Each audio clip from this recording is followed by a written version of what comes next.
हिंदुस्तान की आज़ादी की लड़ाई में वो तमाम लोग जो लड़े हैं वो क्या इस बात के लिए लड़े थे? इस बात के लिए नहीं लड़े थे। तो आप इन बातों को क्यों करते हो 70 साल बाद, 100 साल 2 करोड़ युवाओं को रोजगार देने का वादा किया था प्रति वर्ष। आज तक 2 करोड़ तो बहुत दूर की बात है, 2 करोड़ लोगों का रोजगार तो, नौकरी तो छूट गई है, लेकिन रोजगार नहीं मिला।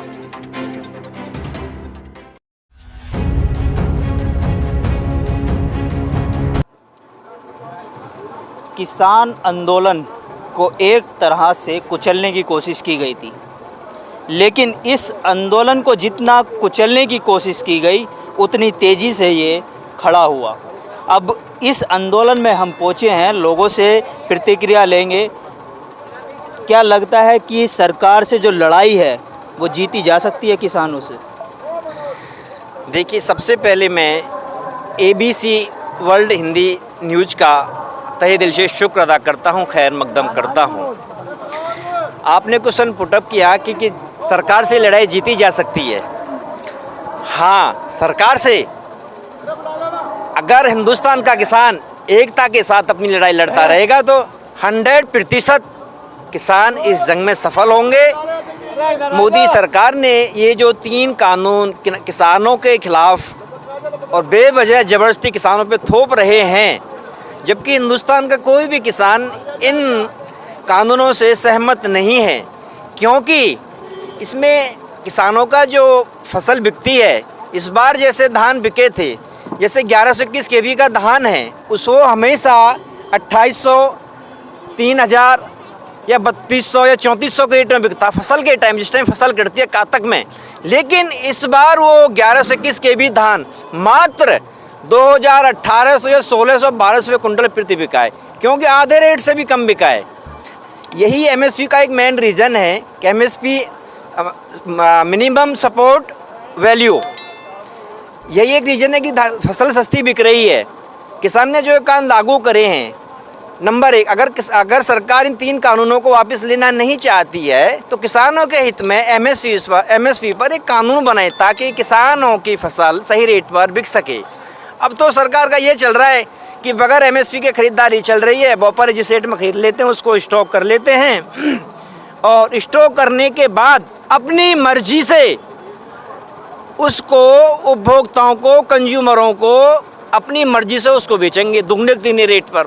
अच्छा, आप एक यूथ हैं, मैं आपसे ये सवाल करना चाहूँगा कि आप एक यूथ हैं और एक यूथ समाज को बदलने का कार्य करता है, और ये एक नरेंद्र मोदी जी का नारा भी था 2019 में कि मेरा यूथ सबसे मजबूत और मेरा बूथ मजबूत, इस तरीके का उनका नारा था। आज क्या लगता है कि किसानों के माध्यम से या जिस तरीके का बजट आया तो यूथ के लिए इसमें कुछ था? देखिए, जो बजट आया है ये पूरे तरीके से किसान और यूथ के अगेंस्ट है, क्योंकि विद्यार्थियों के लिए भी इसमें थोड़ी फीस वगैरह, उनके खर्चे वगैरह कॉस्टली हो गए। इसी तरह किसानों के लिए यह एक लॉलीपॉप है। इस बजट में किसानों के हित में एवं यूथ के हित में कोई भी लाभकारी पॉइंट नहीं है। मोदी जब सन 2013 में इलेक्शन हुआ था तो मोदी जी ने अपने मैनिफेस्टो में, अपने घोषणा पत्र में जनता से वादे किए थे कि अगर मैं सत्ता में आऊँगा तो प्रत्येक व्यक्ति के खाते में 15-15 लाख रुपए आएंगे। नंबर 2, सत्ता में आने के बाद विदिन 10 या 15 डेज, 10 से 15 दिन के अंदर विदेशों से काला धन वापस आ जाएगा। आज और प्रत्येक वर्ष युवाओं को 2 करोड़ युवाओं को रोजगार मिलेगा। आज तक किसी भी हिंदुस्तानी के खाते में 15 लाख की तो बहुत बड़ी बात है, 15 पैसे भी नहीं आए, और युवाओं को 2 करोड़ युवाओं को रोजगार देने का वादा किया था प्रति वर्ष। आज तक 2 करोड़ तो बहुत दूर की बात है, 2 करोड़ लोगों का रोजगार तो, नौकरी तो छूट गई है, लेकिन रोजगार नहीं मिला। रही काले धन वाली बात, आज तक वो काले धन नहीं आया, 1 पैसा भी हिंदुस्तान के अंदर काले धन का वापस नहीं आया। आज इन्हीं आश्वासनों के ऊपर, इन्हीं घोषणाओं के ऊपर जनता ने मोदी जी को सत्ता में बिठाया और फिर दोबारा से भी पूर्ण बहुमत से बिठा दिया। आज तक मोदी जी ने कोई भी अपना वादा पूरा नहीं किया। जो भी वादा किया सिर्फ उन्होंने वादा खिलाफी की है। जनता ने उनको मान सम्मान देकर, इस हिंदुस्तान की आवाम ने, किसान भाइयों ने एक विश्वास करके उनको सत्ता में लाया। अब बार बार जनता वो बहकेगी नहीं कि बार बार जनता लेगी मोदी के बहकावे में आके सत्ता में बिठा देगी। तो अगर मोदी जी को जनता ने कुर्सी पे बिठाए तो ये किसान भाई और हिंदुस्तान की आवाम नीचे गिरना भी जानती है। इस बार मोदी जी बीजेपी सत्ता में आके दिखा दे किस तरह से सत्ता में आती है। पश्चिमी उत्तर प्रदेश से कहीं से भी एक सीट निकाल के दिखा दे मोदी जी इस बार। सत्ता परिवर्तन की आवाज़ उठनी शुरू हो गई है किसान आंदोलन से, तो लगता है कि 2022 और 2024 में इसका प्रभाव सत्ताधारी सरकार को पड़ेगा। जी बिल्कुल पड़ेगा। और अगर मोदी सरकार ने इस गंभीर सवाल पे अपनी प्रतिक्रिया स्वरूप में तुरंत कानून वापस नहीं लिया तो ये उनके बिल्कुल खिलाफ जाएगा और अब सत्ता के लिए वो बहुत दूर चले जाएंगे, कभी दोबारा वो सत्ता में नहीं आ सकते।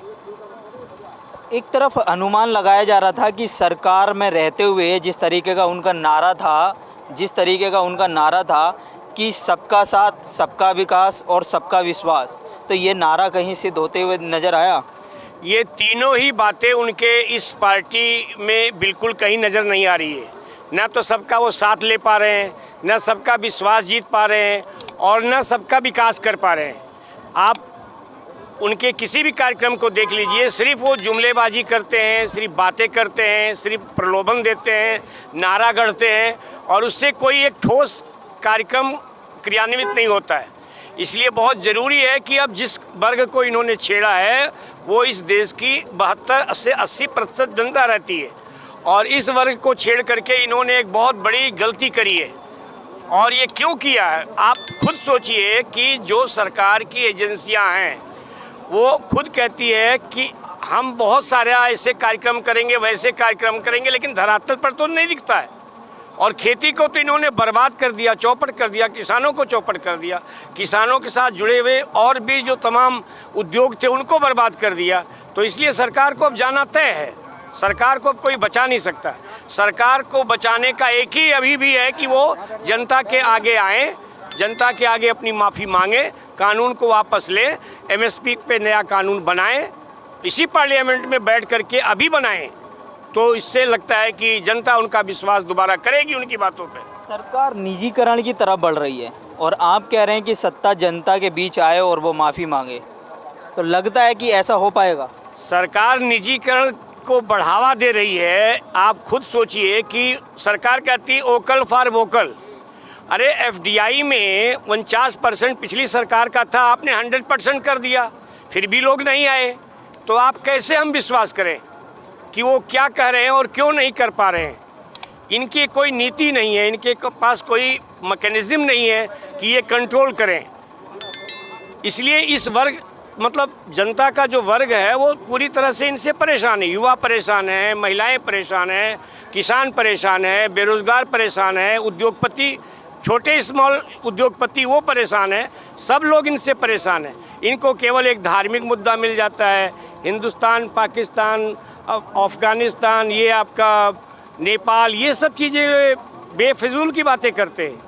अभी कल ही मैं देख रहा था कि आज तक पर एक डिबेट आ रहा था कि अयोध्या को ये बहुत एक सनातन परंपरा के हिसाब से बनाएंगे। अरे भाई, सनातन तो हमें परंपरा हमारी तब रहेगी, अक्षुण्ण बनी रहेगी, जब आज मौजूदा जो संकट है उसमें वो संकट खत्म करो। जिस देश में 80% हिंदू रहता हो, क्या उस देश को हिंदू राष्ट्र कहना बुरी बात होगी? देखिए, हमारा एक सेक्युलर स्टेट है, सेक्युलर राष्ट्र है। इसमें हिंदू, मुस्लिम, सिख, ईसाई, ब्राह्मण, क्षत्रिय, बनिया सब लोग रहेंगे, 36 बिरादरी रहेगी। इसको आप ऐसे खांचे में क्यों देखते हो?